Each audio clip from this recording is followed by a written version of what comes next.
ამბავი. ფილარმონიის დიდ საკონცერტო დარბაზში ამერიკული ვოკალური ჯგუფის New York Voices და თბილისის სიმფონიური ორკესტრის საახალწლო საქველმოქმედო საღამო გაიმართა. კონცერტზე შემოსული თანხა მთლიანად საქართველოს სოლიდარობის ფონდში ჩაირიცხება და ონკოლოგიური დაავადებების მქონე 21 წლამდე პაციენტების მკურნალობას მოხმარდება.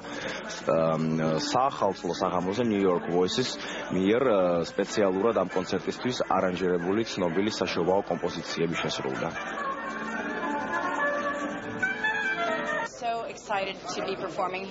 ძალიან გვიხარია, რომ ნაციონალურ სიმფონიურ ორკესტრთან ერთად გამოვედით.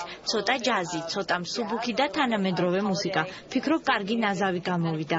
მე ძალიან მიხარია, რომ როგორც მონაწილეები, ასე მაყურებლები გამოეხმაურნენ ამ ინიციატივას კულტურის სამინისტროსი და შეუერთდნენ ამ კონცერტ აქციას. რამდენადაც მე ვიცი, თითქმის ყველა ბილეთი არის გაყიდული და შემოსავლის 100% გადაირიცხება სოლიდარობის ფონდში. თვითონ უშუალოდ მუსიკალურ კონტაქტში, აი სცენაზე რაც ხდება, არაჩვეულებრივად სასიამოვნო არის მათთან თანამშრომლობა და მე ძალიან დიდი იმედი მაქვს, რომ ამ ხელაშრომა ჩვენი მხრიდან, მათი მხრიდან, აი ეს ორდღიანი რეპეტიციები ახლა რაც ერთად გავიარეთ, გამოიღებს იმ ნაყოფს.